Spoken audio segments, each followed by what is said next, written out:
Kembali lagi di channel Orang Madura dalam edisi untuk menyaksikan cerita-cerita mistis Orang Madura. Saksikan video ini sampai habis.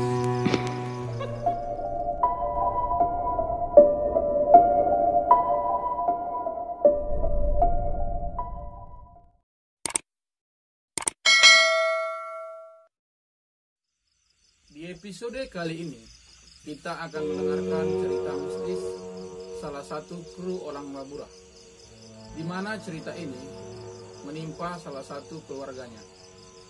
Mari kita undang sang kru tersebut. Silakan saudara.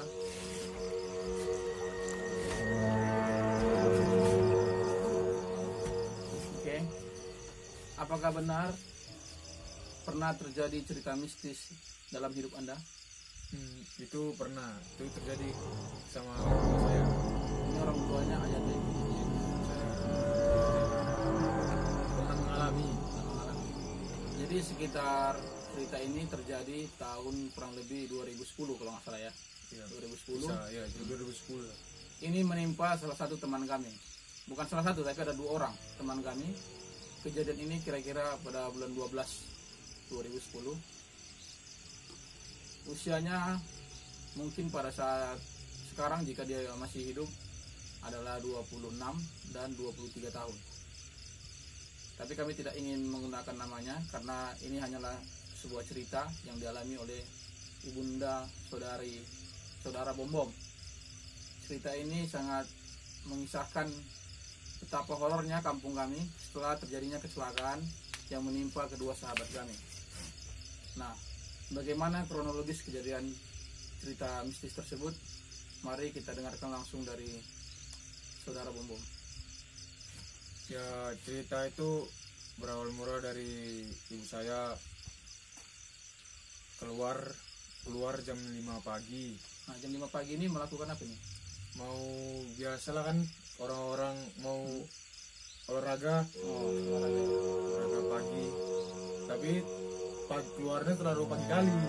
Pagi ada istirahat. Iya, sekitar jam 4:30 gitu. Pas sebelum kejadian itu masih biasa-biasa aja.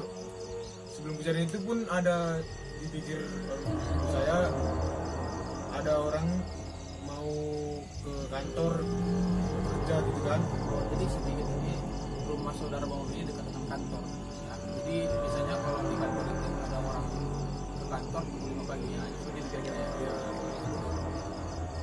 biasalah kan di kantor itu kan antri itu bisa dibilang mau bicara tentang soal kerjaan hari itu juga ya, kerjaan.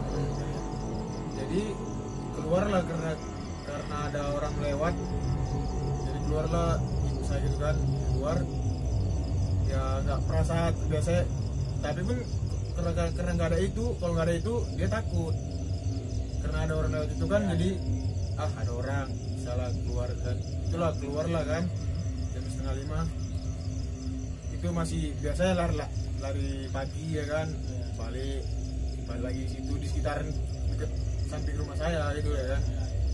Tapi kayak pas pula sebelum lari pagi itu Ya. ada kejadian di kampung saya gitu ya kan.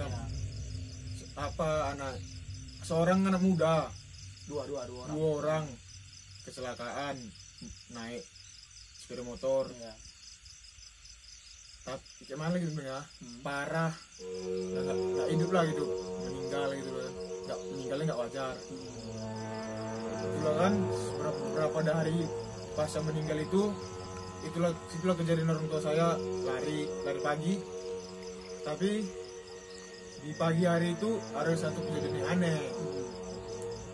Orang tua saya melihat ada seperti pajak, benang pajak, los tempatnya orang jualan bisa gitu. Orang tua saya melihat ada orang seperti berdiri tapi seperti ini dia meratapi kayak salan gitulah, salan tapi nggak bisa juga. Ini jaraknya antara orang itu tadi masih jarak 10 meter lah, kira-kira 10 meter gitu ya. Jadi saya pun penasaran ya kan, ya didekati lah, tengok masih penasaran juga, belum pas dia belum nampak lah gitu, agak maju lagi, agak maju, majunya itu jaraknya sekitar 1 langkah lah di depan dia, 1 langkah lagi. Iya, langkah. Itulah ibu saya melihat enggak kayak mana dulu ya, wajahnya nggak ada, tapi dia kayak meratapi gitu ke depan rumah saya gitu, kayak ada penyesalan lah gitu. Iya. Tapi dilihat tangannya nggak ada. Hah, tangannya nggak ada ya? Hanya dia memakai jaket. Berarti dia posisi tadi gini, tapi tangannya nggak ada gitu? Iya, nggak ada. Ya gitulah kan, ibu saya kan ya nggak bisa berkata-kata, gimana orang melihat kayak gitu. Itu dari waktu ditengok gitu langsung dia aja gitu, tengok dulu gitu. Ya terdiam, kemana bilang ya, karena muka pucat. Gimana kalau nengok orang nengok makhluk, tapi gimana dulu ya, Gak ada wajahnya gitu. iya, Jadi dia yang ditengok itu jaket kosong. hanya jaket aja udah nggak ada lagi. Ya langsung balik masuk rumah. Jadi masuk kamar lah kan, duduk diam bengong, badan muka pucat. Ya Ini duduk di dalam kamar gitu. iya, Ya. saya pas lagi tidur. Jadi karena ada buka pintuan, saya bangun ya kan, saya lihat pucat muka saya tanya lah ya kan, belum menjawab. Nanya apa itu kan masalahnya. Iya, saya tanya kenapa kalau diam aja gitu. Ya belum, masih menjawab, masih diam aja. Ekspresinya kayak mana gitu? Ya diam, cuman kayak melamun, bukan bilang melamun, kayaknya udah nggak berdaya gitu lah, diam kayak nggak bisa dibilang karena kayak mana, karena muka pucat kali. Ini dalam kondisi rumah siapa aja di dalam rumah? Di dalam rumah ya semua lah kan, ada kakak, ada abang, semua di situ. Gitu kan, tapi yang bangun cuma aku aja gitu ya kan. Cuma kalian bangun. Iya. Itulah kan. Jadi tanya lah, kenapa?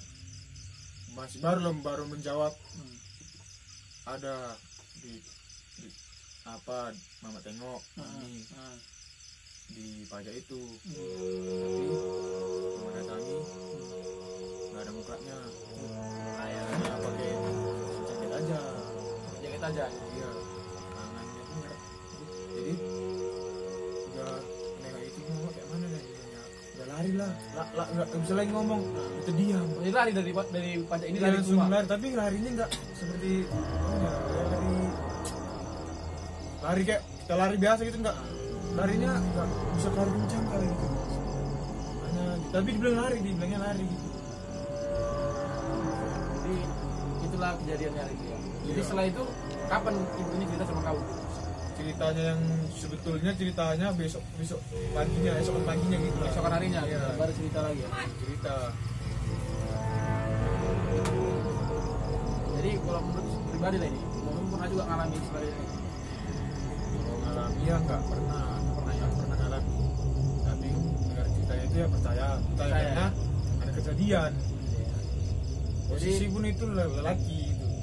Jadi itu cerita horornya itu masih bisa dibilang panas dulu waktu kejadian ini ya.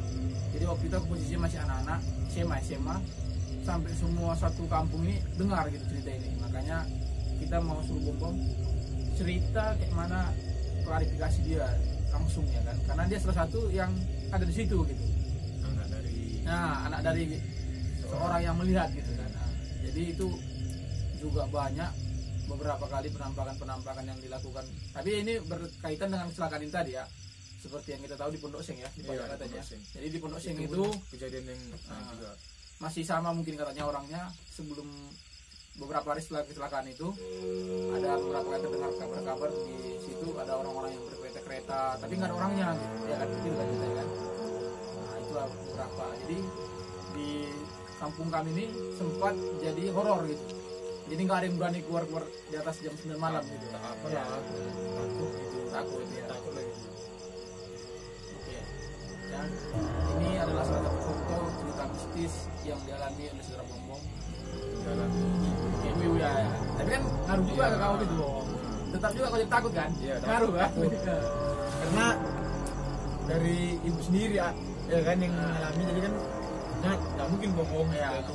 baru kan kau langsung datang gitu nengok kan gitu. Itu yang agak bikin awak nengok ceritanya wah seperti nyata gitu ya kan. Oke. Jadi saudara, kalau kalian punya cerita mistis yang kira-kira kalian merasa menarik ataupun di sekitaran Madura, kalian tinggalkan aja di kolom komentar cerita mistis kalian. Nanti kalau kira-kira cerita mistis kalian ini seram atau menarik kita akan langsung ke tempat kalian, kita akan berbincang-bincang dengan kalian. Jadi jangan sampai kalian itu mau nonton skip ya. Jadi tinggalkan kolom komentar kejadian mistis yang kalian alami ya. Kalau kalian suka dengan cerita-cerita seperti ini, kita akan buat di episode 2 nya. Oke, sekian dulu episode kali ini cerita mistis orang Madura. Kita nantikan kelanjutannya di episode 2.